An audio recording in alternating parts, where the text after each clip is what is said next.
Good evening. I'm Clark Hofstrand, and tonight I will be describing the role of hypoxia-inducible factor 1 alpha in natural killer cell anti-tumor function. Unfortunately, I don't have time to give you guys the same explain like I'm 5 lesson I gave my mom this morning, so I'll do my best.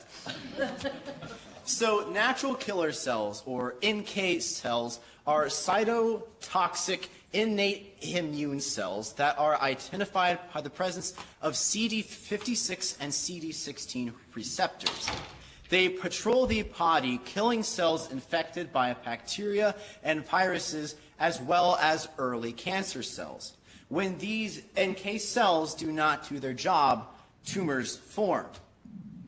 So when cytotoxic NK cells leave the bloodstream and enter the microenvironment of a tumor, they are exposed to a cytokine called transforming growth factor beta, or just TGF-beta. And TGF-beta causes the NK cells to convert to a phenotype that lacks the CD16 receptor and the cytotoxicity. Now, NK cells encounter TGF-beta throughout the body, but something localized to this tumor is causing this conversion to occur. Tumors tend to be hypoxic, oxygen deficient, and this hypoxia could be sensitizing the NK cells to TGF-beta through a transcription factor called hypoxia-inducible factor 1 alpha, or just HIF. And so under normoxic conditions of normal levels of oxygen, HIF is created by the cell and is then ubiquitinated, degraded, and destroyed in the proteasome. So it does not achieve any real functional level. Under hypoxic conditions, that degradation does not occur, and HIF is able to enter the nucleus and perform its role as the major transcription factor driving the hypoxia response. And what we want to figure out is whether or not TGF-beta receptor 2 is among those genes promoted by HIF-1 alpha. So, can we create a system to quantify the effects of HIF-1 alpha on genes involved in natural killer cell function, particularly that TGF-beta receptor 2? So we started by creating a genetic insert with an overexpression of our HIF gene promoted by a TET response element. This will be important later, so remember that. Additionally, we had a red fluorescent protein and plasticide resistance.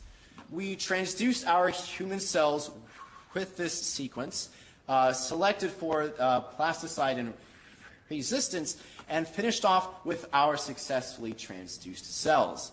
We then isolated RNA from those cells and then used real-time quantitative PCR to figure out how much HIF-1 alpha was being transcribed within our 2 cell lines. And so as we can see in our trans2 cells, there was a 6-fold increase in the HIF gene on the genetic level. So our transduced gene is being successfully overexpressed. But the question is now, is it functional? And so we determined that with a firefly luciferase assay.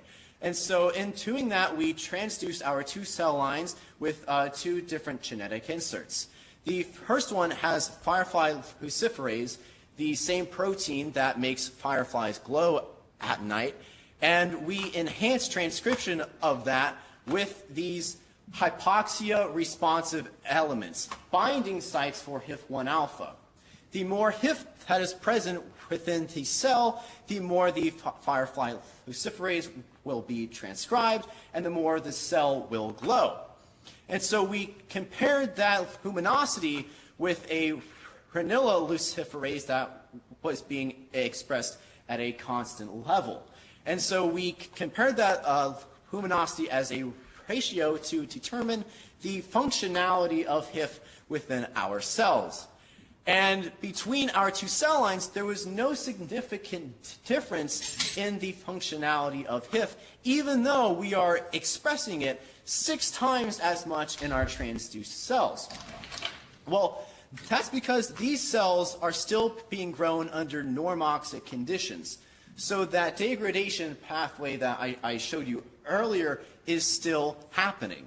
So if we want our transcribed HIF to be functional, we need to prevent that degradation pathway. And there are a few ways that we can do this. We can subject these cells to true hypoxic conditions, or we can treat them with a chemical called tiferoxamine, or just TFO. Now, hypoxia is very stressful for cells and can initiate a wide variety of pathways that we aren't particularly interested in. DFO controls for those pathways by just preventing that degradation step.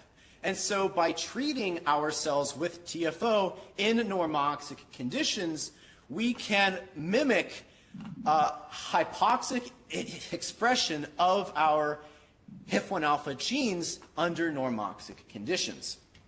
And our data reflects this. So here is a Western blot. These black bands are fluorescent antibodies designed to bind to our HIF protein. And so the more HIF that is present within a cell, the thicker and more intense these black bands will get. And as our concentration of DFO increases, so does the intensity and thickness of those bands. And so what this indicates is that with increasing levels of TFO, we have accordingly increasing concentrations of HIF-1 alpha within our cell. But is that functional? So we did another firefly luciferase assay on these same concentration treatments and found out that yes, it is. So what we have now are cells that are genetically modified to overexpress HIF. And by treating them with TFO, we can make that HIF functional on the protein level to drive that gene transcription. So if we want to conclusively prove that our HIF overexpression is causing any down the road gene transcription, we need to be able to turn that HIF overexpression on and off. So we created another genetic insert, this time with a TET repressor and puromycin resistance. We transfected our cells with that and then selected for puromycin. And so that TET response element that I said to remember earlier has 2 binding sites for TET repressors. And so when these TET repressors bind to this promoter, it prevents transcription of our overexpressed HIF-1 alpha gene. So this is the off switch. But if we treat the cells with a chemical called doxycycline, or just DOX, the TET repressors unbind from our TET response elements, permitting the transcription of our HIF. This is the off state, this is the on state. And so now we can modulate our overexpression of HIF. And so we tested our cells in a few different treatments using that same firefly luciferase assay. So our first one here is no DOX and no TFO. So this is the off switch and the degradation pathway are still in full effect. So this is just our basal level of HIF functionality, nothing special. And then here are our cells with the switch on, but the degradation pathway is still in full effect. We see more functionality, but not a significant amount. And then finally, these are our cells treated with both DOX and TFO. So the switch is on and the degradation pathway is turned off. And here we see the highest amount of HIF functionality, which is great because that's exactly what we wanted. So that is where my summer ends. But the next step would be to apply our cell system to our TGF-beta R2 promoters. And so what we have here is another firefly luciferase assay. And what we are testing here is this TGF-beta R2 promoter. And so that naturally comes with two HIF-responsive elements, these same HIF binding sites. And so by comparing our wild type to a mutated promoter where those binding sites no longer function, we can determine the dependency of that promoter on HIF. And so if the results of these two assays are very close together, the protein has a very low HIF dependency. If they're very far apart, the promoter has a very high HIF dependency. And so this will tell us how much HIF regulates the promotion of our TGF-beta R2 receptors. And so in summary, we have created a cell-based system to quantify the amount in which HIF-1 alpha directs the transcription of any gene involved anywhere in a cell. And this is significant because it will better allow us to understand the mechanisms by which tumor cells evade the immune system in hypoxic conditions, thereby opening the door for future cancer therapies and treatments. I'd like to give a huge thank you to all of you donors and to Andy Wilbur for holding my hand through a lot of this and for his inexhaustible patience. So, yes, thank you all very much.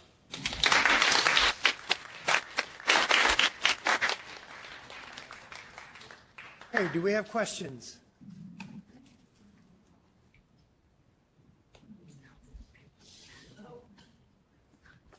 So I do. Okay. So, and you touched on this, so your mechanisms that you're looking at would seem to be able to apply to almost any solid tumor Yes. out there. Be it brain, prostate, ovarian, it really wouldn't matter. These mechanisms might apply to any solid tumor. Yes, yes. Any solid tumor. Yeah, because the hypoxic conditions are created when the cell begins, when the cancer cells replicate so fast that blood vessels cannot adequately supply those cells with oxygen. They expand out, they proliferate, and they compress to store those blood vessels, and they don't provide the infrastructure for them to get enough oxygen. And so that is what creates those hypoxic conditions.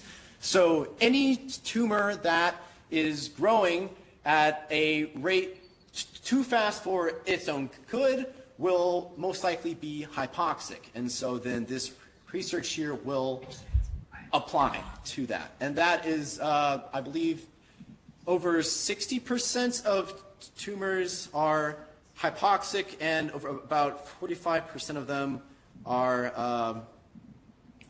oh, crud, I'm blanking on that. But yes, yes. So the vast majority, ladies and gentlemen.